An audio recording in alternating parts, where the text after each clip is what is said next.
Nous sommes lingala koliambanga. Nous sommes là 4 églises. Donc frère Bena a kangi sert dans cette église azui tanaye. Et ça qui tenait bamsou balakata sous respect quand même non d'autres né en libala ozali fondé la bicritier. D'autres né en libala ozali fondé la bicritier. D'autres né en libala ozali fondé la bicritier. Tant que ça la d'autres ba kotinda prêtre mokake asa le témoin. Au moment que Yesu a na fête à Canada libala. Mais Yesu tanga kei au lieu à bénir ba marié ba bi Yesu a bongoli ne mai a comme ça on vit. Mais pas bino basala nzambe, est-ce que ça vous arrive pe ya kolula? Kolula neti basi oza déjà marié mazolula moi si omoni na nzelo lulié. Et comme la bino fait.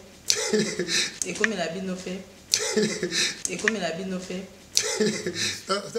Est-ce qu'on va que même quand pambo la mariage dans une église sont le qui sur la Bible au monde. Mais tu dis moi comme mon frère ça peut ça déjà on est à d'autres. Mais l'église va dire non. Bon frère ndako mona certé. So va ndako mo que c'est kobo. Au moins ce que frère a comme ko yiba ser na mayele mais moi si ne ça balaki. Ozo mona. Siko babilo ko na nyo pe expliquer rabiso on l'église té. Siko bilo ko na so bandi ko lobela yango. Logo les déjà makambo to mesana na yango. Omoni ko mesana. Ba mesana na nzambe té. Ozo mona. Parce que nzambe tanga boka ka mani. Babi faut bolir encore les mêmes jours. So bolir les mêmes jours té lobby. Et comme il a bien fait, c'est beaucoup de gens qui et baby. 4 églises. Donc, frère Bena a kangi ser dans cette église, azui tanaye. Et ça qui tient des bambous à la table sous respect quand même. Non. Donc, batibazo gang, azaya yoé. Moudou sur la ciment, ça va c'est dans l'église.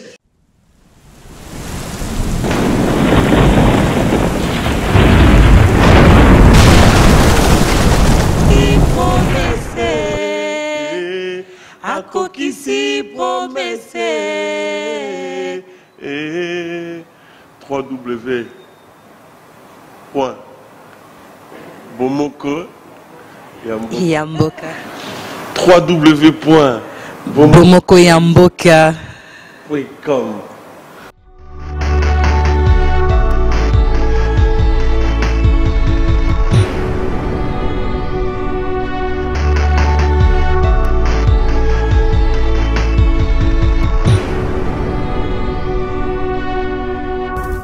Pour nos internautes, www.bomokoyamboka. Bomokoyamboka. 3W. Alors, suivons tous www.bomoko.com. La Bible dit cherchez la paix avec tous, sans laquelle personne ne verra Dieu. Nous cherchons la paix, nous cherchons l'unité, nous cherchons Bomoko.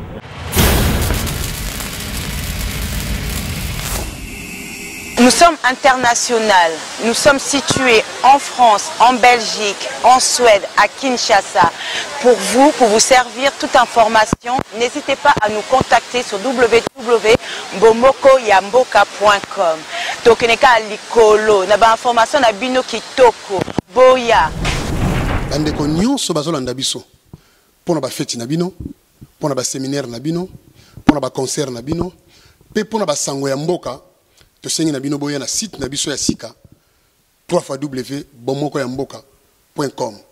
To tombola site na biso po mboka na biso ekende liboso. Eze sika ya malamu oyo to ko lekisa ba sango mukili bayoka yo ozana lite ya koloba ozana likambo ozana toli ya kopesa ozana milulu na yo salisaki ozana bezo tiango ete bato so bamona yaka na site na biso ya monene www.bomokoyamboka.com. Boza la desute. Merci.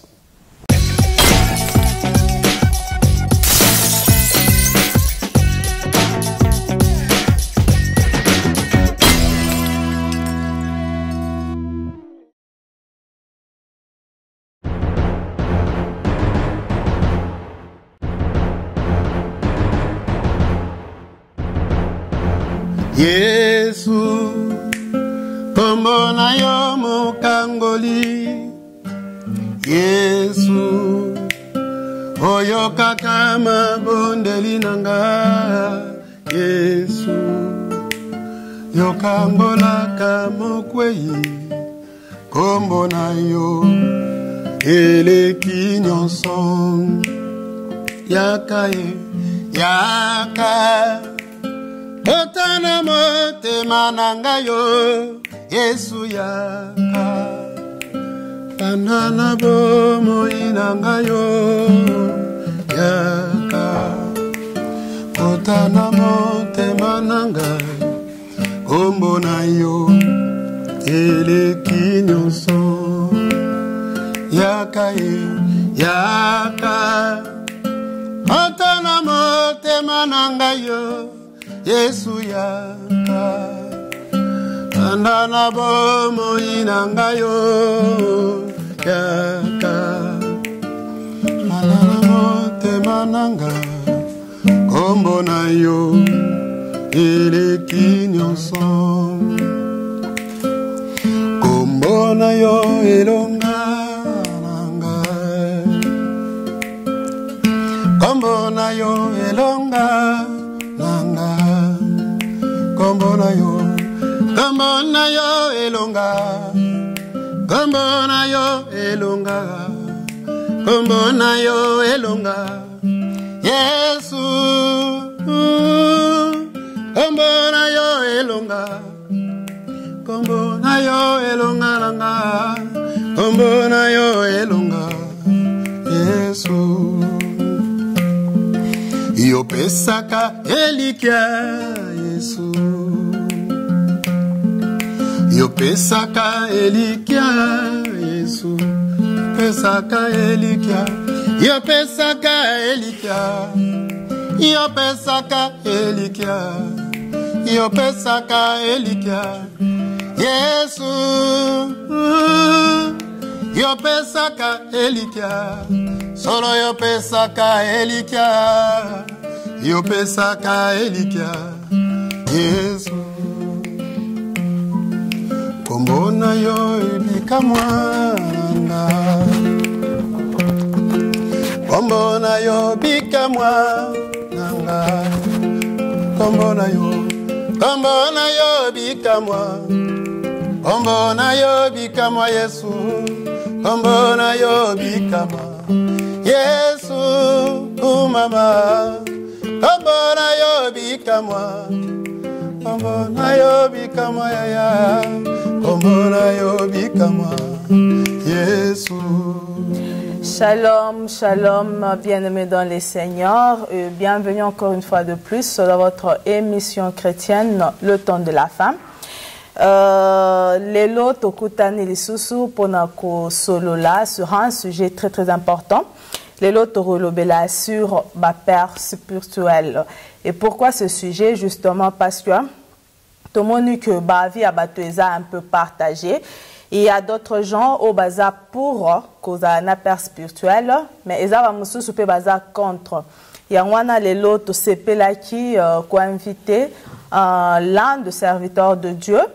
Il s'agit bel et bien du frère Cephas lui-là, mais il n'est plus à présenter. Et avec lui, nous allons essayer de décortiquer ce sujet. Si il est pour ou contre et pourquoi. Voilà. Sur ce, je m'en vais déjà dire shalom à l'homme de Dieu. Shalom, Maman Julie. Bonne santé. Santé za malamu na ngolu na Nzambe. Amen. Et frère Cephas Azaye mon côté, à ma gauche, Tozana frère Nabiso et mon se présenter. Shalom frère. Shalom. Ngai komo na ngai ndeko Niko.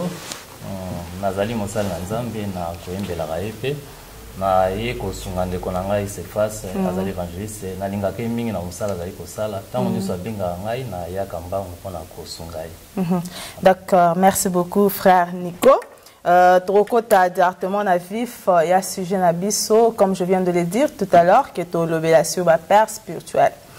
Et question na ngai liboso motuna na ngai na otuna frère Cephas, est-ce que aux contre ou pour Yahozana père spirituel, du fait que Yahozana père spirituel, est-ce que ils a bien, ils a biblique ou ils a biblique, donc selon votre avis? Merci Maman Julie. D'abord, la commission Nzambe, n'a permettre tout le monde sous l'élo. C'est vrai que eh bien, beaucoup de filles, nous avons matanga na mboka na so felande kuna, to fait les jeunes filles moko ya 14 ans. Oui. Quand on venait ko kundaye, na bande ko kaniselo ko mona bi que quel que soit le projet, mayele, to, makambo, yazala ki na wana motema na ye.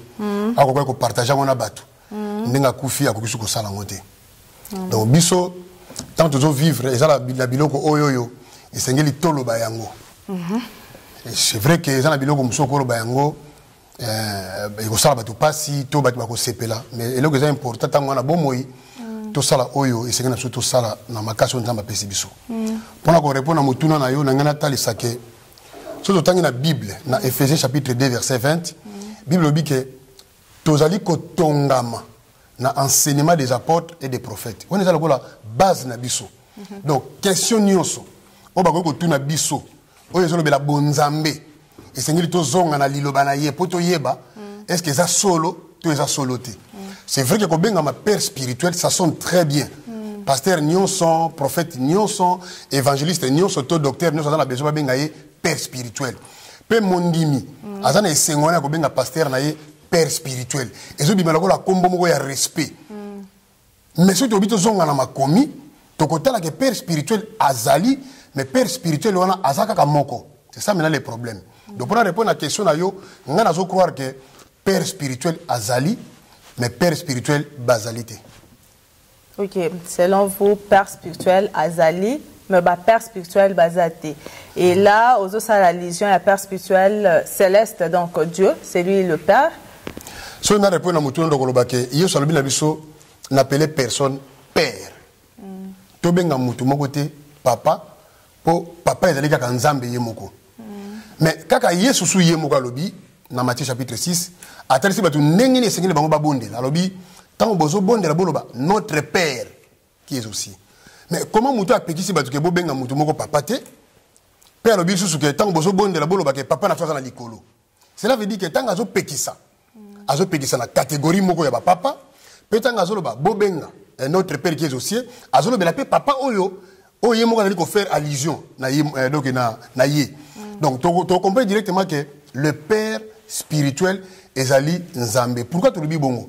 Parce que papa nde asala ke bana bazala. Donc babi que c'est le père qui donne la sémence. Or, mon canon nzambe était sûr que la sémence incorruptible ezali liloba nzambe. Donc liloba nzambe ali sémence incorruptible. Et Bible lobi soki muta yambi liloba nzambe kati na ye nde abotami ya sika. Pe so lobi boy histoire na ye conversation Yesu na Nicodème babi ce qui est né de la chair est chair et ce qui est né de l'esprit est esprit. De tout monde que Père céleste nde azosala ke biso to botama na molimo. Ozosala na ngabi.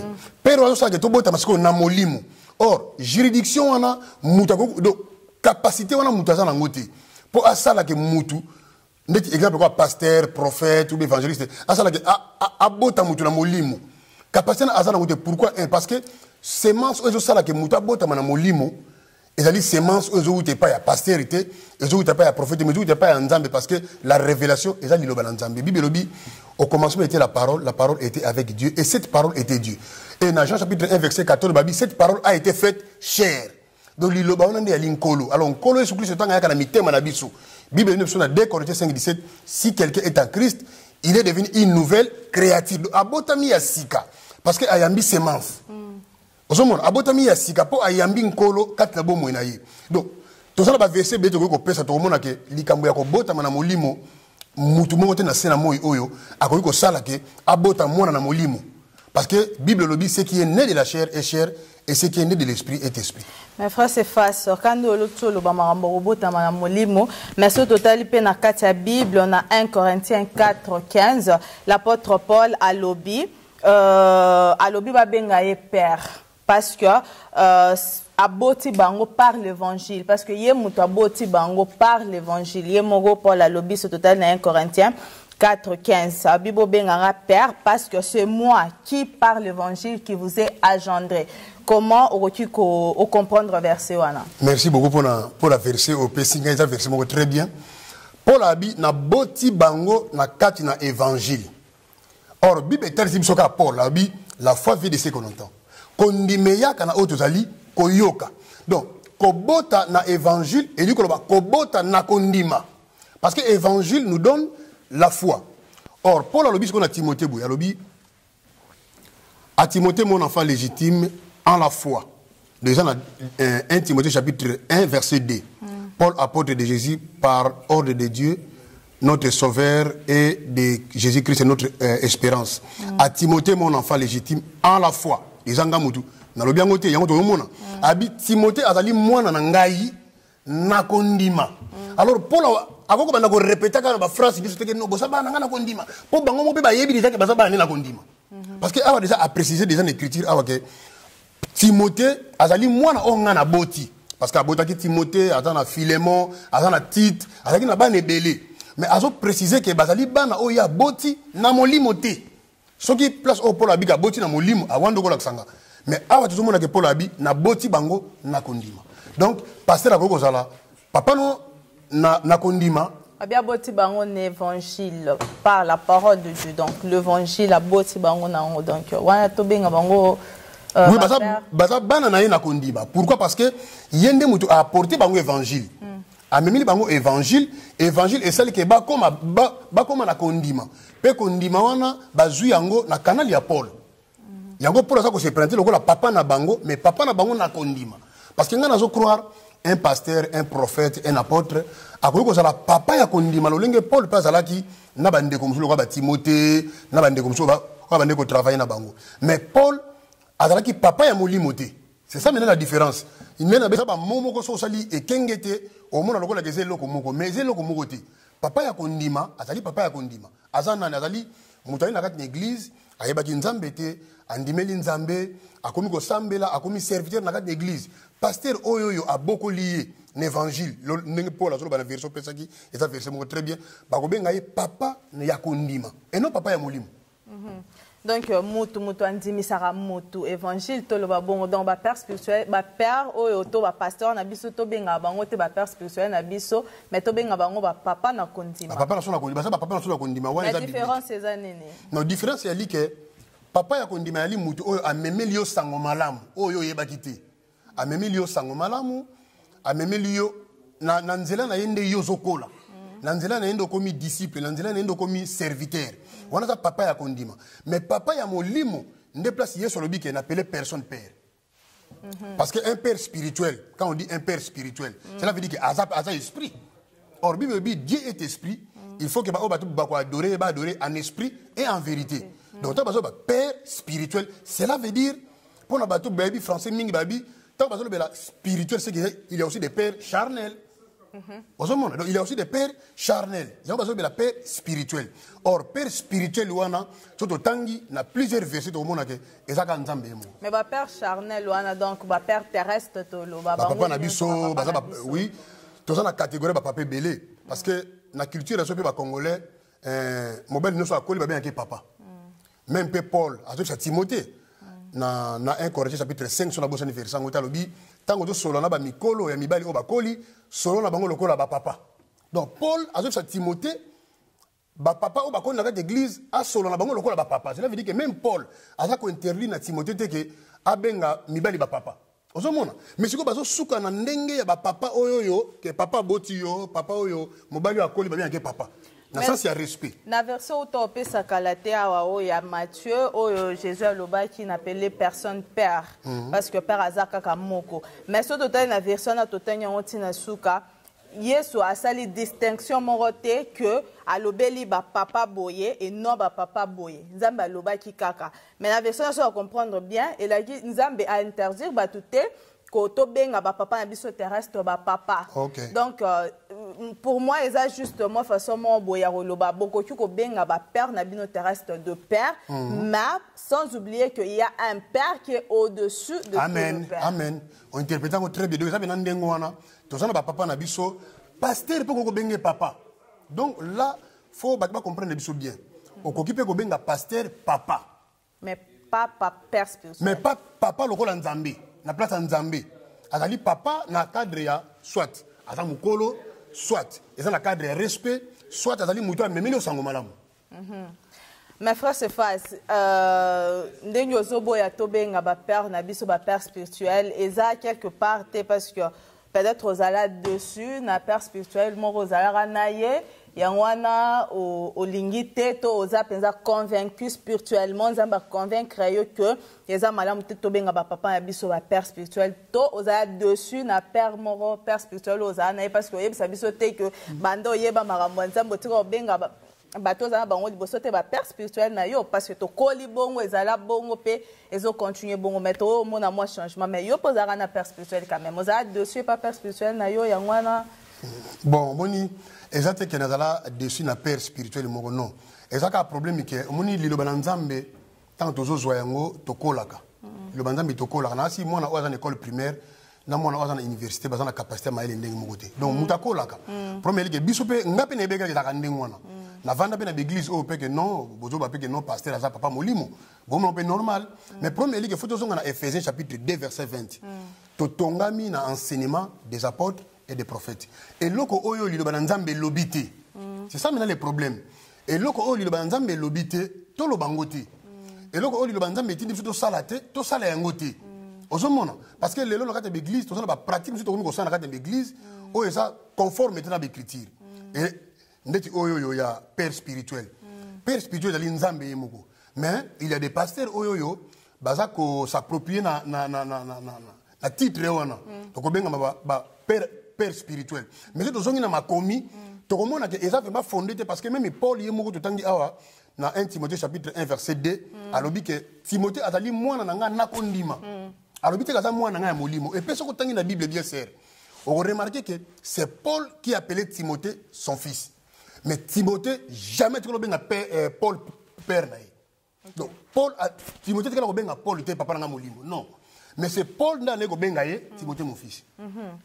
Mais rôle il y a papa mon dimindo lobby to benga wa faire spiritualité bon rôle na bango ezarani et puis elo nini faut s'attendre na ba papa kondima wana soki neti to yambie susika to komo ki église to s'attendre na nini ba rôle na yeza nini ya père papa mon dimi nenyo lobby bon elo komo na lingi batu baye ba bazolanda biso elike nga personnellement nazo telemela te que non que tout benga passer ba père spiritualité. Mais la lingi va comprendre que liloba na nzambi et lobby que to benga mutu bongo te papa.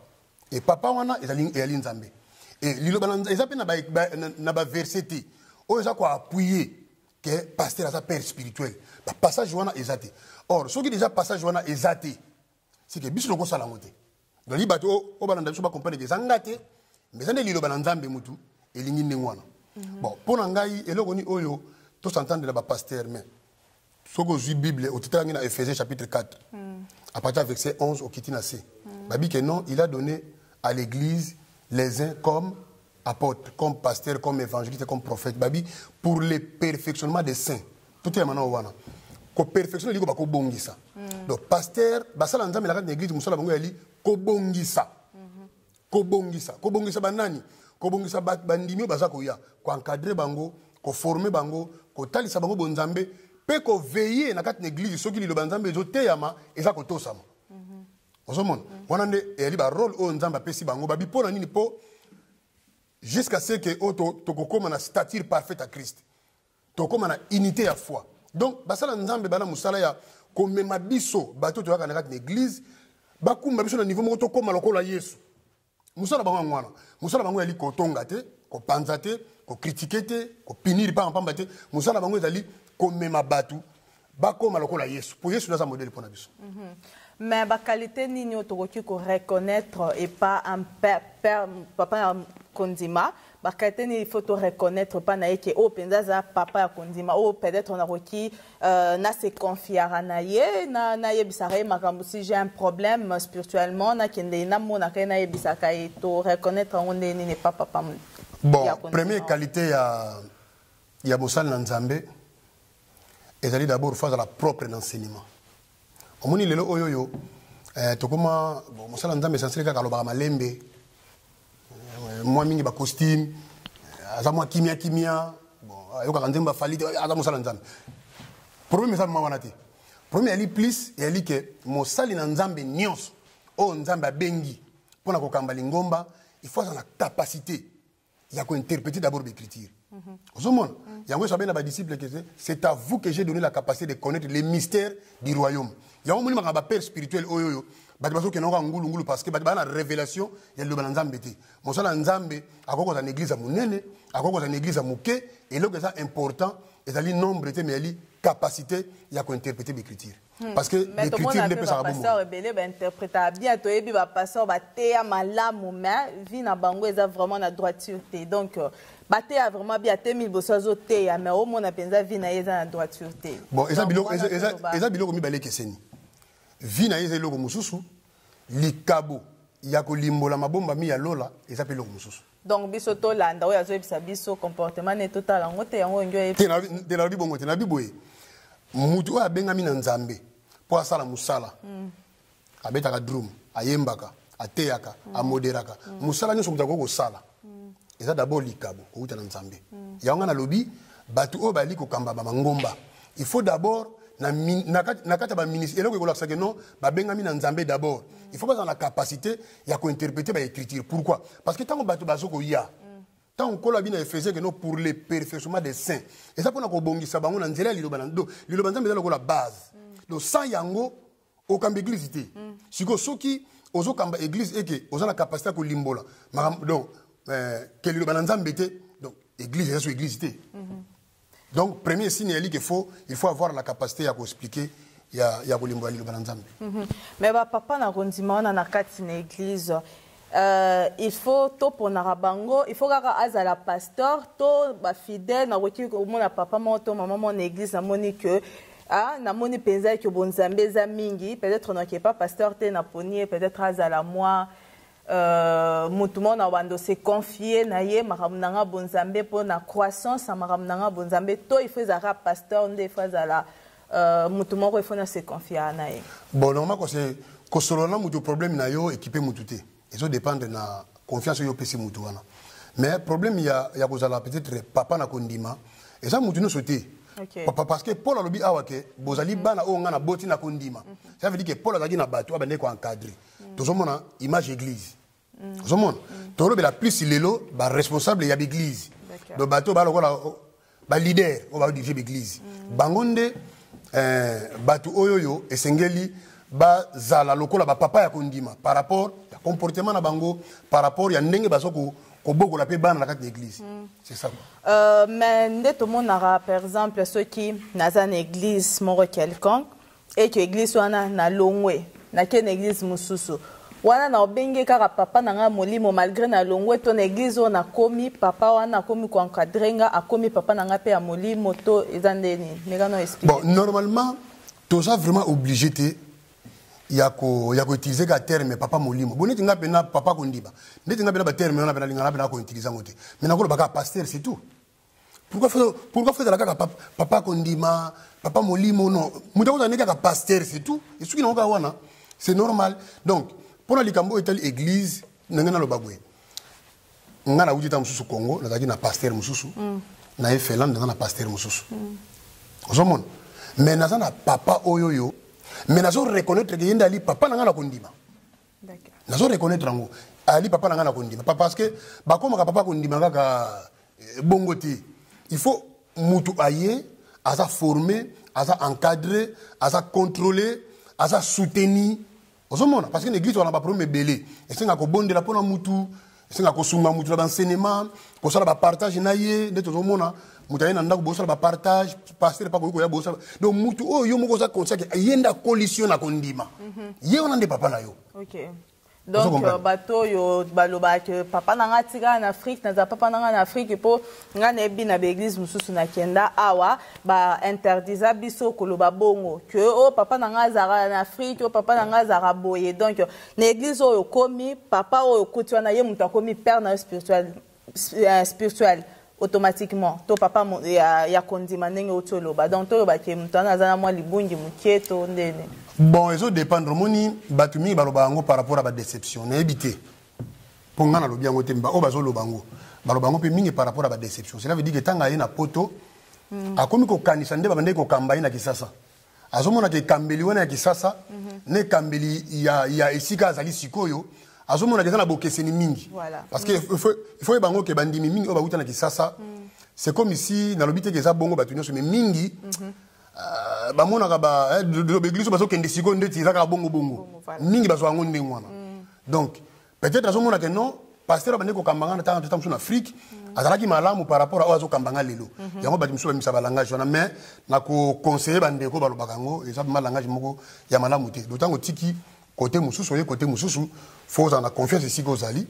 Faut y a intercession, y a partage, y a prière au ko la peine à kondima donc eza mabete.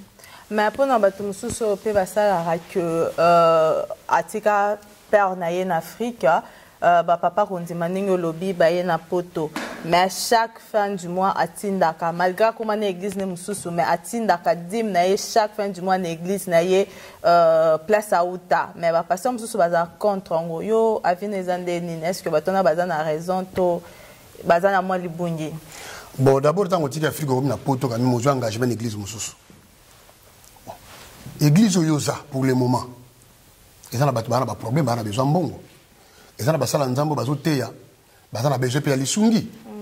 Ba micro ekufaka guitare ekufaka drum ekufaka donc contribution na yo normalement bibliquement parlant contribution na yo okopesa ngosika bazolesa yo liloba na nzambe ozomona okopambola ndeko azolesa pe liloba na nzambe donc wana ezali comportement ya malamu te eza comportement bien te que no ozalaka na poto ndeti awa na mboka na Stockholm otinda siko mbongo neta msusu na kisasa kuna boeza eza comportement malamu te normalement okoki kopambola oko pesa moi dans l'église au Outa ils ont mabete mais il faut pas plus contribuer bisika bazo leso le balanzambe parce que mbongo wana ndé sala que basomba bakiti basomba biloko bana ngo besoin. OK, mes frères et sœurs, moi minute peut-être tout clôturer moi première étape na biso au s'adresser na peuple de Dieu Zolanda biso sur le père spirituel peut-être question na tunioté ou peut-être ozaki na posa oloba olobango. Bon, et là, on a l'obéli que Bandeko Bazolanda, na saki émission à Paris, tu l'obéli comme un père spirituel, tu bandi là où les sous. Pour la côté, ça que papa ya molimo, papa ya molimo, il a besoin de soutenir combo anati. Quand bah que non, pasteur, papa milimo, apôtre, prophète. Mais bazali papa na papa ya kondima, na domaine na kondima baza papa. Mais dans le domaine de mon libre, parce que tout ça, c'est critique de mon côté. On peut ça email, on peut ça numéro de téléphone, on peut ça Facebook. Mon seul endroit, mais nous sommes à Monique, non? On a déjà fondé la critique. À comme l'angai, à Robin Angai, mais la critique côté peut-être aux critiquer la musique. Parce que Batman a besoin de la vérité. En tout cas, pour l'angai, nous avons dit que Nzambe.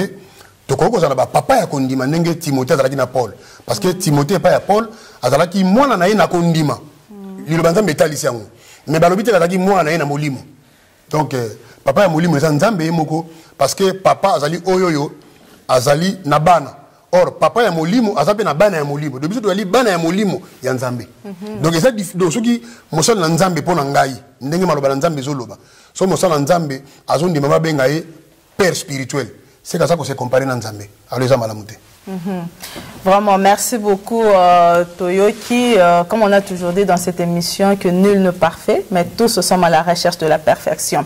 Donc, Toando Lobela Lelo Makamba, père spirituel, Boyoki point de vue à évangéliste Cephas lui Lama, n'y a pas ce point de vue naïe que to benga ba passant avec sa père spiritualité. Au contraire, bazande ba père nabiso ya kondima na évangile donc bon l'exception évangile bazo encadrer biso mais baza ba père spiritualité parce qu'il y a qu'un seul père spirituel Nzambe Tata Yohana mutu aza père spirituel na biso donc boyoki point de vue naïe oya moni que aza contre peut-être frère Cephas aza wana boko melaye to bobenga ye soit to bobengi bomoko ya mboka toza wana tokoyamba bino to tokopesa bino numéro à frère Cephas bo mekali susu kosola naye voilà poto qui est une étape mususu maintenant c'est un frère Cephas que c'est la biso moi capella parce que c'est un musicien donc moi capella après to qui est une étape mususu voilà bien merci to uti na makomi siko to kena loyembo et na na kondima ke ba mituna mingi tikali et ozala mingi makama musique po to na ko besoin de to yeba nzembo moko bolingo na yo ileki bomoi nanga bolingo na yo ileki bomoi nanga motema nanga nkolo esanjola yo bolingo na yo eleki bomoi nanga nakotatola se kombo na yo nakoyebisa solo na mokili oyo ete ya solo Yesu yozali nzambe nanguyaga bolingo na yo eleki bomoi nanga bolingo na yo eleki bomoi nanga bolingo na yo eleki bomoi nanga motema nanga nkolo esanjola yo bolingo na yo eleki bomoi nanga likolo na se pe na se ya mai namoni se yo Yesu nzambe nanguya yango minoko nyonso nkolo esanjola yo yawe bolingo na yo eleki bomoi nanga Yesu bolingo na yo eleki bomoi nanga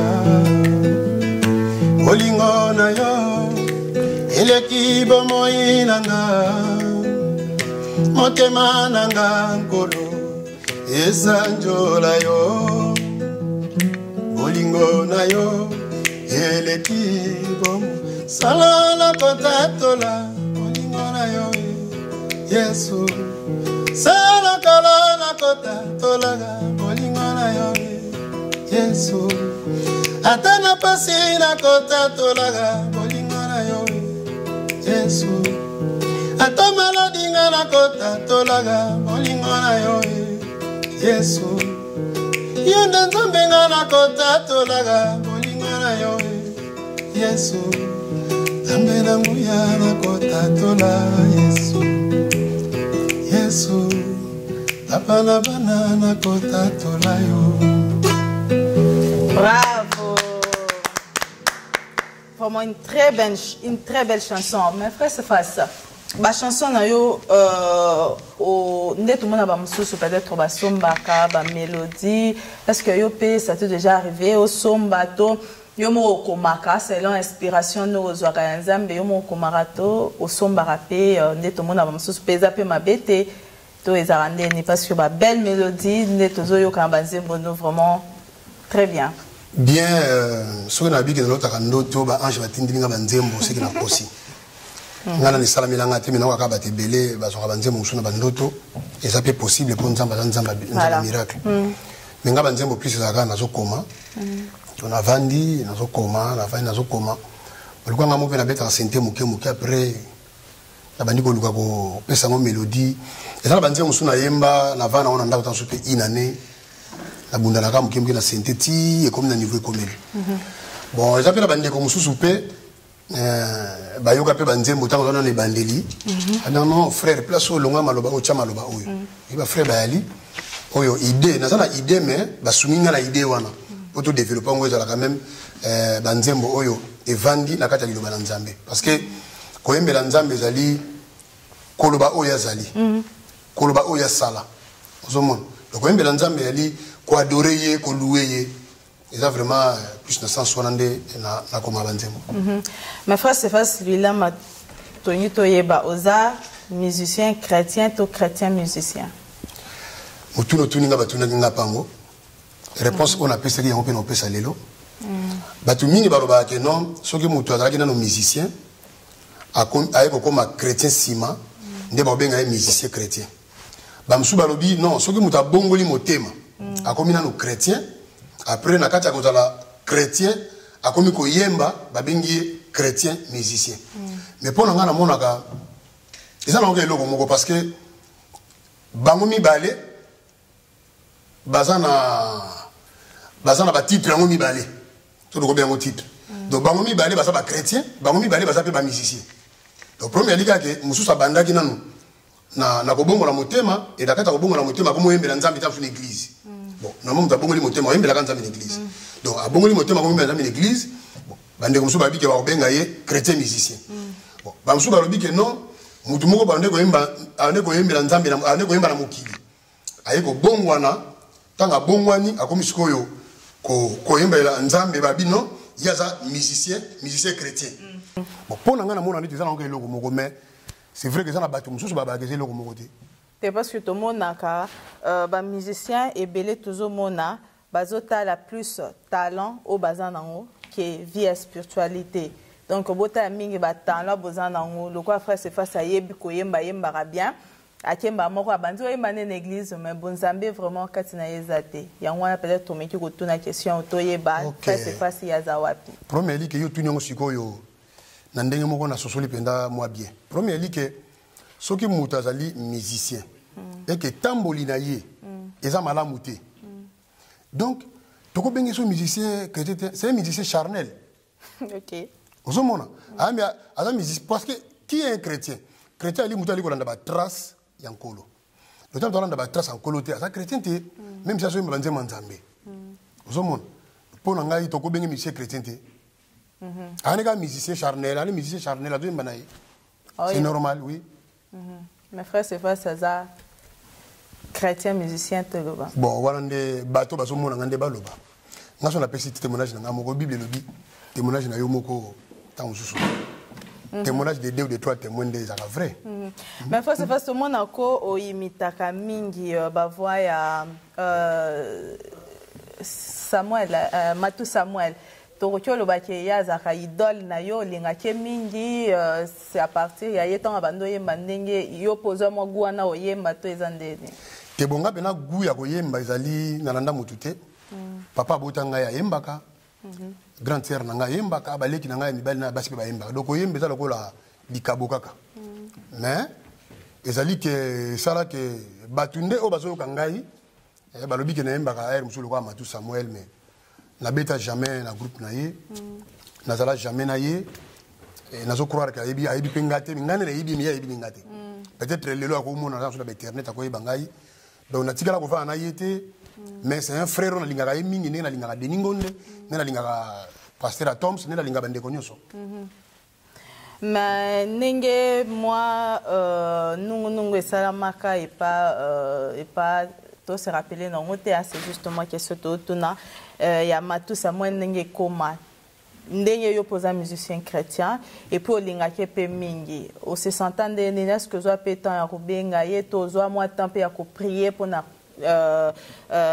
ndeko na yo o bosala kana quand même bosala ne musique chrétienne aux pe temps peut-être au bon de la pona ye to ya kobenga quand même na téléphone moi conseil moi bon kobenga na salangote ko bondela oui mais ko bondela zaka pona yete bande ko so même tango bande ko musupe babeta musique nzambe bakufa tant ba lepe ko bela bela tonde pe ko bondela na musika doana na salangote mais problème oyo elaki ezaka nde omoni monde internet ezape monde moko très compliqué parce que na yiko landa pasteur na ye balobi ke Matou Samuel tanga problème elekaka na bomo na ye donc église elandelaka déjà likambwango OK église elandela déjà likambwango église epesaka déjà punition église esalaki déjà ndenge oyo lilo banzambe esengi basala pona alors tant que so ba image yiko bimeki déjà na retard OK makambo se salama si azwa déjà ba discipline na ye après makambo yiko bibana sima donc pona ngai ndeko nyonso oyo aza chrétien soki eloko ndenge wana ekomelie tokobeta maboko te photo ka toujours mawa pe kobondela pona mais pas bino basala nzambe est-ce que ça vous arrive pe ya kolula neti basi oza déjà marié mais ozolula mwasi omoni na nzela olulie ekomela bino pe kolula mwasi pas bien mais olulie ki oh mususu ezalaki oki amoni kaka mutu aza ne kitoko oza bien mais bamususu omona mpe aluli mwasi bino basala nzambe mpe bosala bandi suki oloba makambo ebelebele ekomela bino mpe bon ekokoya pa moto nyonso soki oza prudent te donc epa bamusicien chrétien mpe ekoma ekokoya pa moto nyonso soki oza prudent te so oza prudent te frère c'est face à la prudence D'accord. Ok, problème exact. Toyoki, mais beta biso moi musique na yo, tout le monde a un premier album, vraiment félicitations. Banzembo Kitoko, vraiment de belles chansons. Vente na ngweza kinde dini. On se retrouve qui quand même on a vente na ngweza quand moi bien. Bon, ma nzambe ta do sala mote pour to se retrouver. To sala mo pour nzamba zo lokumu. Mais c'est qui est vrai ali album sala me na ngo bien. Na sa na ngana no promotion tina bandi sikoyo mais presque ba CD komi na suka limosila. Mais nzamba sala ngangolu na zui ndeko moko andimi ko distribuer ba CD na ngai. Donc on a sûr que son a que Paris peut-être to mi sa ba CD mususu pon yé azwango ba no distribuer donc mais ok nango bien ok nango très bien na beta na l'église mingi ba sala nzambe mingi en tout cas bazo soutenir ngai bazo fonga ba porte pe na l'église na bango na yebi que problème o ya père spirituel to problème ya papa na kondima e ko peksa bango te ba beng sangai donc évangile faut to lo bango ndenge sengeli mais to saka bien na bango ba beng sanga mo mingi na utaki Luxembourg na lekaki Bruxelles na lekaki Paris na yaka Suède mingi. Ok, vous allez bien. D'accord. Mais vous avez préparé les bisous sur deuxième album, mais allez, vous avez préparé néné. Oui, vous avez préparé Ami Balé, titre de la gloire de l'Éternel. Kembo na nzambe pona kati pena na zolo ba mingi ba makambo yo to viva katang toza kotambo na nkolo. Ba nzembo ne zolo la plus mingi makambo yo tozo vivre. Donc expérience na biso na nkolo. On a découvert que non nkolo ça vraiment ou azo mérité azo gloire nyonso yango moni eza pena malamu te ngana zo beta pena c'était ça pena malamu te lo kumu esengeli nkolo azwa biso to koma kozwa kango babilo lokwa o papa molimo et si to leke si jomoni kana zo zongela ngo kaka babilo lokwa papa molimo e biloko moko e place nzambe ko meka kokoma te donc sika nzamba za kokoma wana te o gloire o ya partager ngo na mutu te ozomona donc tout ça la deuxième album sur la gloire de l'Éternel donc kembo no soza nzambe ezokende malembe banzembo za ebele banzembo za taba 15 mais nazana likanisi na misa 5 tout ça la CD na DVD na même pochette après o etikali to misa ngosima toyoki que ozana distributeur mais yo ana kala producteur na yo ou oza déjà un producteur à part distributeur ozana bon azwinde komoko aza d'accord à distribuer ba CD na ba DVD. Maintenant, on a quitté dans un mois. Mais on a vraiment besoin de producteurs, on a besoin de distributeurs ou bien on a besoin de CD. On a besoin de numéro, on a besoin de Facebook, c'est facile Louilama, ou bien na email louilama@yahoo.fr, puis numéro de phone, on a besoin que Batumingi bazo ba CD soit na l'église na bango bon ba sala nzambe pe ba monique non ba na besoin na leka na l'église na bango pona ko beta to côté ya na za prêt au sala yango sans aucune condition eza musala nzambe et le plus important de to mettre au service ya batu mususu likabo nzamba pesi biso. Vraiment, merci beaucoup. Mais tout le monde a pu bengisa batebele ba musiciens awa na Suède de partout ba oti kokende kosala hommage à Alain Moloto une année depuis sa disparition. Mes frères c'est face to moni était au kenda kité to invitation zo kité ou tena bien ote ba benga ité ba pesi na invitation té. OK. Banani ba organiser adorant l'Éternel va tenir ça. Tam so basana ko pona batu ya Gaël peut-être. Te to moni ba tebele pe ba yema bango ya Gaël te ba misia ganyo so ya wa to yebi bango ebele ba kenda ki na France kuna. Te ba benga ngati so ba benga ngana kende. Ah d'accord. OK, merci beaucoup. Je crois que to comme déjà na moi suka ya émission na biso mkola lelo. Moi juste question mozusu na ngina tu na poto suki sa pona basali ya Nzambe. Ceux qui peut-être Moussa Nzambe mon quoi vision peut-être il y a pasteur Moussa surtout ya Muntimi mon boye est-ce que façon il faut lobelango à côté les canaux médias à lobelango to il faut soit mon peut-être mouton nazo changer té c'est mieux les canaux médias et déranger dans autre to façon il faut Moussa Nzambe on a peut-être à lobela bande connait ba pasteur to bandimi il y a église bandimi église Moussa surtout batukaka façon il faut le bela batona soit une vision bien omoni nzamba lobana bandenge belé nzamba lobana bandenge belé okoko za na tana na bomo ina yo mais on a la sagesse. Tant on est au Bomayo. On peut exemple mogo. On a d'autres sous la prophétie. On s'accolaga. Nzambe a tel soli kamogo ça pena grave faut oloba. Mais il faut la sagesse ya kobimisa liloba yango. Mabala batebele kufa likola makambo wana.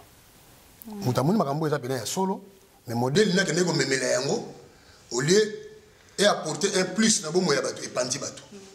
Moi je pense que yo za mosala nzambe ngana mosala nzambe. Soki nzambe a révélé nga likambo pona yo. D'abord nzambe o do sambela nzambe za tellement na nguya makasi. Asa na bolingo mingi. Nzambe tanga révélaka ezaka pona ko avertir. Tant mususu ozo tambola malamu te alingi abeta mais avant beta asa na ko avertir yo. Atindilo no message. Nzamba ko loba peta mususu alinga pambola yo. Nzamba ko loba peta mususu alingi atombola yo. Nzamba loba na ba réseau belé. Mais moi je pense que ba makambo ezali ça peut être glissant.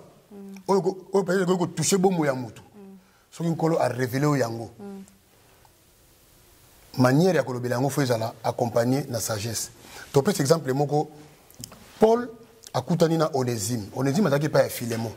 Asalaki mbebe pa ya Philémon, tanga kimi akutani na Paul, Paul a teye évangile pe Paul asali lettre ya Philémon au tanga kawana. Azongisi Onésime et pas ya Philémon. Mais so tali be écrit on ndenge Paul aso komela yango. Abi, je t'adresse ce message au nom de la charité. Ozomona. Donc, tant que yo omoni likambo, nzamba la kisi yo likambo ko tamsusu ya mabe pona ngai, esprit de mort, quel que soit nzamba ko la kisa yo. Tant que zo na message ne pas nga fo ya nango au nom de la charité. Ko nango au nom ya orgueillité. Ozomona fo ya nango au nom de la charité. Or na kata bolingo to yeba ko se soutenir. Na peut exemple lokola que non mosala nzambe moko a monta msu vision pour na mosala nzambe musu exemple lokwa o mosala nzambe asaka nganga. Mosala nzambe moko aloti que non mosala nzambe na asaka nganga. Ou bien azaka na magie. Ou bien azana vimo kama be. Siko yo o tiki no muto yo nzamba la kisaki yo. Okita msu devant caméra, okita msu na chaîne ya télé, obandi ko loba, nzamba la kisingai, nzamba la kisingai. Moi je pense que nzamba sala abongote. Nzamba do sambela nzamba bolingo. Ata nzambe oyo asengi na biso tous en a beaucoup de sagesse. D'autant au moni di kampona moninga na yo mosala nzambe, faut kende obenga ye, okutani na ye parce que nzambe tanga pesi yo et message a ko pesi même capacité ya ko transmettre message wana. Alors so peut-être mutabi que non bon nangé ko yebisa ite tanga mususa ko silika directement to comprendre que on est sur nzambe te wani ko mongo ba. Mais ça que mon mutana et que mutana zo changer te vaut mieux ko dénoncer parce que au lieu aya ko pengu ça peut être 10 millions ya bato pona mutu moko kaka to dénoncer eza na ngoma. Mais to benga mate biso to benga mite pona ko dénoncer bato. To benga mi pona ko sunga. Et là, il faut te bander. Alors, façon, il faut te sunga. Je pense que ko sunga, il y a que soki olobili kamule ya ozala message ya mosala nzai mususu. Oko benga ye. Ou bien ko luka rendez-vous na ye. Bokutani na ye, bo sololi na ye, o lendisi ye, o talisi ye, o nzamba la kisiyo, pe bo bondeli ensemble. Moi je pense que elo ko ne ko longwate. Bo bondeli ensemble. Alors soki mutu na boyi ko tosa mongo na nzambe, fimbo ankole ozali kolona ye. Par rapport que nzamba so lita so likamba mutu mususu yo kebeta pa mutu mususu ezali manque ya sagesse, ça peut manque ya maturité. OK. Pour tous ceux qui cette émission frère se passe justement quelques minutes au s'adresser lisusu na peuple de Dieu. Sozane loko loba na makamunyo soto loba na mukuse okokiro loba nini. Makamunyo soto loba awa na mukuse na koloba ke makamunyo so oto sala na kati de l'église. Na kati na koyemba na kati na koteya.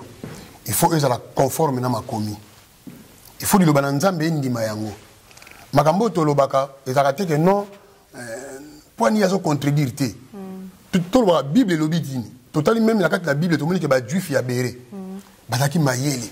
So ba tei bango loba nzambe. Et ba bale ko tei bango ba apôtre. Bazaki ba enseignant et makasi ba ko prêcher. Mais Bible bi ki ba bane ko vérifier.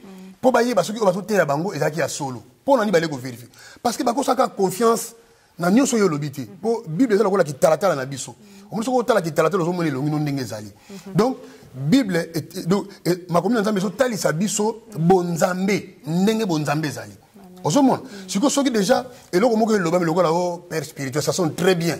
Et tu as dit que ça m'a lamouté. Pour basiger, ça n'a pas belé. Basiger, c'est belé. Autre que l'obéla, qui est au monde maintenant, Bamakamu, Mingo, Salamalelo, même dans la Béguis. Nous prenons exemple, Moko, et ça n'a pas pénal, si j'ai pas l'éloté. Nathalie Ndekomoko à Bali. Ndekona Bali, bae ko bénir mariage dans l'église. Est-ce que vous savez que même quand on parle de mariage dans l'église, sont le qui dans la Bible au monde. Oh, ah bon? Wana na lingi mo opposé ba ni pour na to comme na suka donc continue sur mituna pour na wana mais na flash au kaka. Est-ce que quand on parle de mariage dans l'église, surtout le but tout luka pena ba écriture, oza ko approuver au monde té. Au monde que Yesu a na fête à Canada libala. Mais Yesu tanga kei au lieu à bénir ba marié, ba bi Yesu a bongoli ne mai a comme ça on vit. OK. On comprend, ba continuer la bango sous fête na bango. Au côté là apôtre parmi les apôtres nyonso ils sont apôtre mon côté à Pambola libana dans l'église. Mais est-ce que c'est face à bi que Pambola libana dans l'église ça mabé? Non. Mais est-ce que ça peut expliquer pourquoi tu ça là? Bazo expliquer tout. Or ce que au taliba recherche au monde que bénir mariage dans l'église donc bato ba comme ça un sacrement c'est l'église catholique. Dans 13e siècle. Parce que ça là qui t'a montré ça la dot n'est en libala où ils allaient fonder la écriture. Tant que ça la dot ba continue prêtre mo ka ke aka le témoin. Mais dans 13e siècle les siko babi non, faut to commencer à construire l'église. Donc c'est l'église catholique née dans 13e siècle ba ko ça qui siko que non, moi c'est non ba continuer ba ko takawana ba pamboli bango. Ozomona. Mais curieux mo ko mona frère ça peut ça déjà mbongo ne ya dot. Mais l'église va dire non. Bo vana ndako mona CRT. So venda ko mo ke c'est kobo. Au moins, ce frère a commis qu'il va faire na mayele, mais moi, c'est ne sais pas là. Au ce moment-là, si Babylone qu'on a nous se peut expliquer la mission de l'église. Si Babylone qu'on a soit bandit qu'on l'obéit yango, le gars déjà déjà makambo to mesana na yango. Au moins qu'on mesana, ba mesana na nzambete. Au ce moment, parce que nzambe tanga boka ka mani, babi faut boli on le même jour. So boli on le même jour té lobby. Et comme il a bien fait, so beaucoup liango souti et baby. Le nzambe za bongo nzambe ba mesana neti. Nzambe ba progresser kana yi. Lelo nzamba lobini le lobi nzamba lobaki ni lobi nzamba lobaki ni nzambe bakenda kana ndengwa donc ezana ba biloko ebele ezana ba pratique ebele oyo to kangami nango lelo mais ezana ngo fonder na écriture ti osomon donc faut explication biloko wana ezalaka et ce qui est encore crié Nathalie bazo bénir libala sœur alati robe mais na mona na Facebook na yo sœur moka bali alati très bien oso ba sœur oui. Comment est-ce frère, nous avons parce que dans l'église, mariage est tout ça dans l'église. En tout cas, frère Alain, moi, c'est un peu de beauté. Sœur Alain qui robe il y a bien. On va que robe il y a bien. Bible Bible faut balater dans dengue moko ils ont la pudeur. Mais dans mon mariage, je me suis dit sœur à une église pas pour libala. Robe puis soukiawa. Ça la robe soukiawa, vous comprenez? Nous n'avons pas la robe. Puis, pasteur a béni mariage a terminé à 0 mètre na donc a terminé à 0 mètre na eboué. Si autant que pasteur a terminé à 0 mètre na eboué, vous comprenez le ni azomona. Si ko Babylone a ndengwana et ça m'a d'église. Oh surtout zoni na makomi. Bible et bas il faut battre d'une façon décente avec pudeur. Est-ce que vous êtes pudeur? Azomona. Parce que nous autres moi c'est ça pour la mobile na. Mais et lamba o ezana no mabe. Mais à côté na on peut na d'église. Et pasteur a terminé pour 0 mètre, a posé ma question. Nyoso o libanda, nyoso libanda. Ah, tu as négé l'ongi. Pe ba voilà on peut ba nouveau modèle comme nango. Donc nous autres comme ndambo. Mais il y a bien pesali. Moi je pense que ba pasteur balandira biloko wana. Pour makamba ko loba, ezé belé. Ozo makamba loba ezé belé, moi s'il faut bomba nous autres on a yi.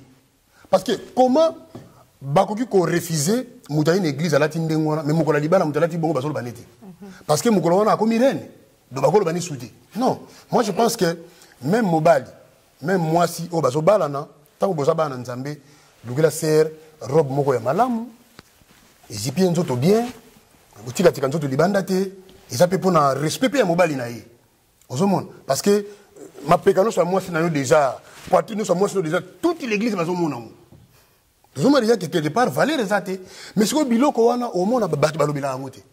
Est-ce que ezali biblique? Tu vas directement non, parce que Bible dit que bas il faut battre d'une façon descente avec pudeur. Donc, la pratique ça la marathon qui est dans le biblique, c'est pas bon, n'est-ce pas ça va bise, bon, à part ça, on a sur le biso le moins malamu. On a na kenda na libala mususu pasteur a béni d'abord c'est dans le mabé, pasteur pas bénir ba on après bon que non. Ba donc frère a embrassé sœur dans l'église. Mais ndeko na Julie, obi biso na Congo quand même tout ça kana moi soni na maka mususu. Donc frère Nicolas Sayo, ne to bala lingala koliambanga. Mutasala na quatre églises. Donc frère Bena a kangi sœur dans l'église, azui tanaye. Et ça qui tenait ba musu bala kata musu respect quand même non. Donc bati baso ganga azaya yoe. Mutu sur la cible da ganga ça ba sendi dans l'église. Et devant pasteur. Devant pasteur biloko les salama. Or apôtre Paul azo baso makambe belé. Ozomona déjà que ezanango bien. Hein ba de babala na famille babala na l'état ba une église. Ezanango bien mais modèle to so sale lango. Ozomona ba ko que no yamba sero yambi sero na matama parce que na ndako boza na chambre boza na tana bino. Boza tana bino. Mais on a que non ezana ba frère opi ba la rapé moi respect mais na bisa yo que ngana mona na miso nga moko. Que frère, on veut sentir bien que non, ça ne va pas. Donc, Azui pas tana. Azui tanaye, Aza posé, Aza calme. Donc, Aza pena, neto bagana lingala ke mutazo, Azulia pena mbanga na l'église. Ora koko sala ngona ndako. Donc, biloko wana moi je pense que ba pasteur, o baso kamba ba couple, ben ça ba couple quand même que non, ta bozo ya ba béni bien na l'église. Et là tu le fais quand même malam. C'est la kola tete que non elamba, katikati awa, tout le nous monona. Et ça respecter pour Nzambe. Pour un pasteur, puis on peut pambola, puis pour l'église, puis pour la mobile naï. Et à part ça, tant que non que embrasser sœur, donc on s'attend à matin, mais pour un d'accord, on s'attend à yo. Donc on s'attend qu'il y a une église, bah pratique on est comme ça, une église. Mais bah tu vas l'obéir à côté. Vraiment. Nzambe vraiment pambola frana biso se face à lobby mingi et je crois que azolo bama lam vraiment makasi et à chaque fois to bando senga sova oza vraiment nathan o yara koleka bomoko mboka parce que to moni vraiment que ozo fongola biso makambo non to yokate makambo pe non to ba enseignera biso ngo vraiment te to yokiango awa vraiment eza malamu mon frère se face à te biso to la tara d'une façon décente là c'est la Bible elle-même a enseigné biso bongo donc ba pasteur ba pratique mususu donc il faut tozonga la Bible faut totika ba pratique mususu parce que zo honorer nzambete frère se face à lobby maramunyo mais je crois que sujet oyo prochainement tozongi lango kana frère se face to ko invité to lobelango les sous vraiment ça sera une bonne chose to robina suka frère se face aux anamwa liloba ya suka mot de la fin pour to clôturer émission sur quoi de mot de la fin zali que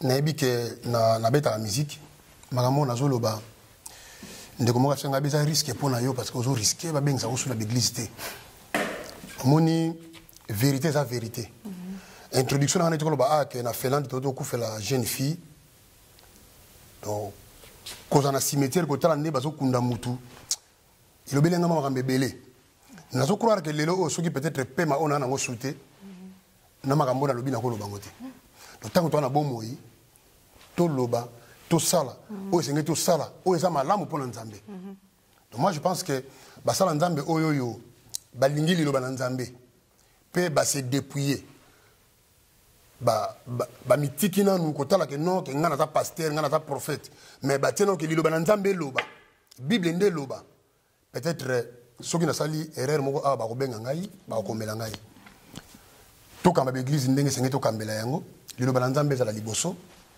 moko musupe to ko mekana ko lobela pe ba si ça pena moi mingi parce que babilo musupe comment mon apport na église sur le lego za la que non que bovandi pasteur avandi liboso kiti moka Louis XIV bati tapina se babilo ko na photo banda ko lobela ka yango babila sa nzambe ba mériter double honneur to ko lobela moko mususu double honneur en ligo lobani et ça vraiment important et je pense que tant tozo lo baboye et ça pena ba sala nzambo balinga nzambe ba ba non te tozo ngana nzela ba o peut-être so ba betama ba kupi pe ko sala mais ce qui est vrai na so croire que tozo lo ba pena oyo esengeli to lo ba sito pour nzambe.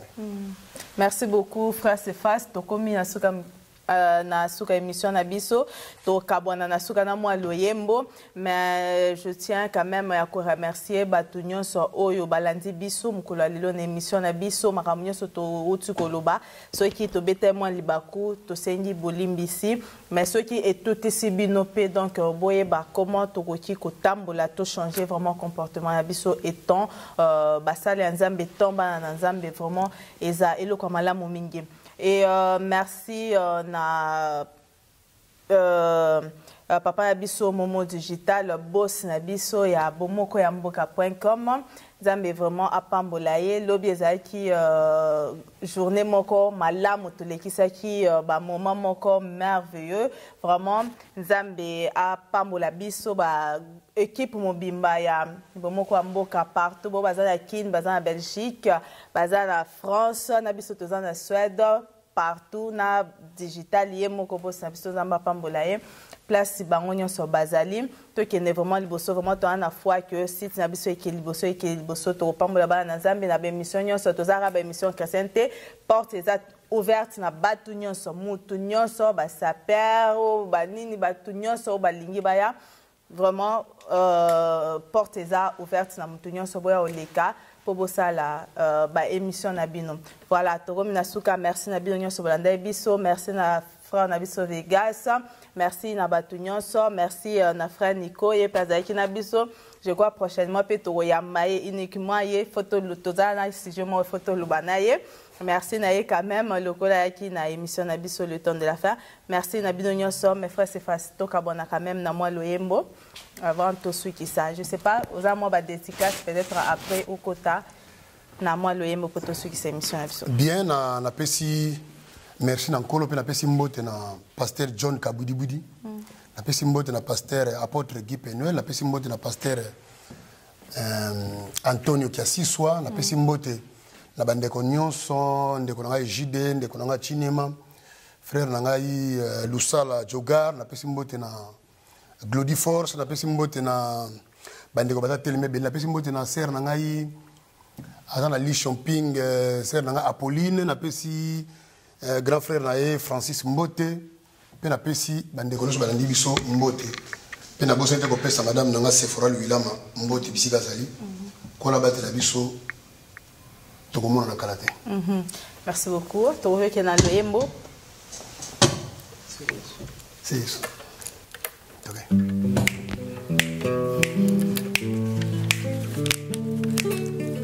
Bomoi ezali na Yesu Masia bomoi ya seko na mwana na Nzambe bomoi efandi na nkosi na Yuda bomoi ya libela na Nzambe na nguya olikolo pe na se kombo mosusu ezali te oyo epesamela ngai o ngai nazwa nde bomoi ya solo likolo pe na se kombo mosusu ezali te oyo epesamela ngai o ngai nazwa nde bomoi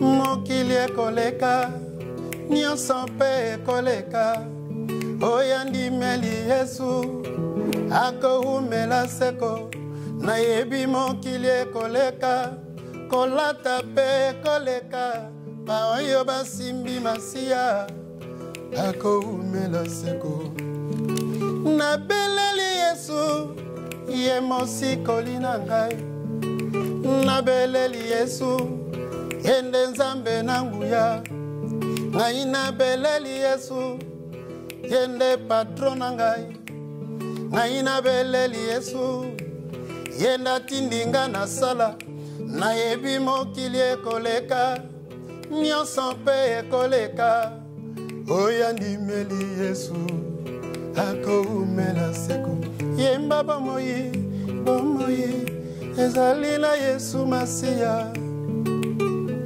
bomoi ya seko na mwana na Nzambe yemba bomoi bomoi ezali na Yesu Masia bomoi ya seko na mwana na Nzambe. Voilà, Toromina Souka, restez branchés toujours sur www.bomokoyamboka.com. Au revoir.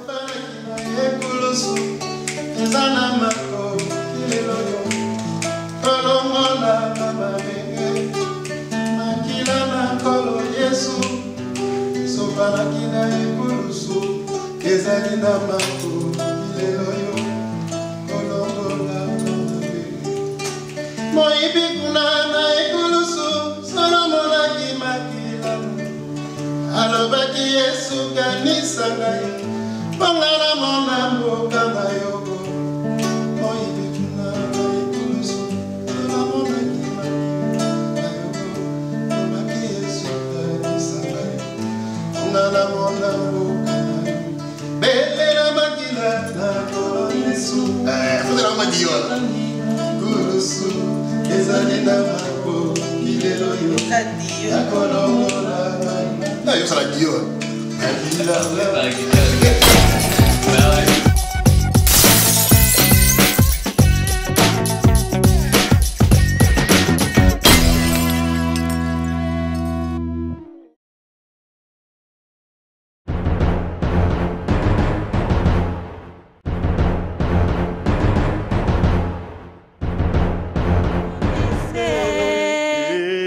Akokisi promesse. 3W.Bomoko www.bomokoyamboka.com.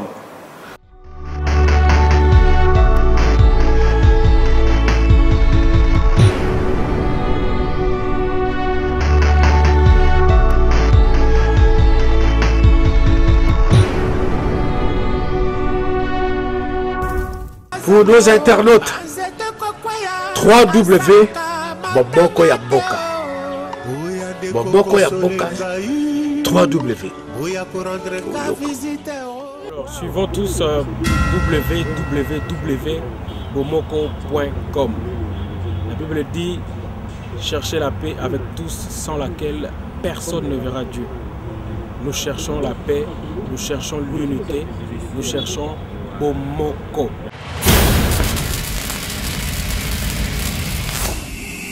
Nous sommes internationaux. Nous sommes situés en France, en Belgique, en Suède, à Kinshasa. Pour vous servir toute information, n'hésitez pas à nous contacter sur www.bomokoyamboka.com. Tokeneka likolo, na ba information na bino kitoko. Boya. Bandeko nyonso bazolanda biso. Pona ba fête na bino, pona ba séminaire na bino, pona ba concert na bino, pe pona ba sango ya mboka. Tosengi na bino boya na site na biso ya sika www.bomokoyamboka.com. Totombola site na biso po mboka na biso ekende liboso. Eze sika ya malamu oyo tokoko lekisa ba sango mukili bayoka yo ozana lite ya koloba ozana likambo ozana toli ya kopesa ozana milulu na yo salisaki ozana bezo tia yango ete bateso bamona yaka na site na biso ya monene www.bomokoyamboka.com. Bokozala desute. Merci.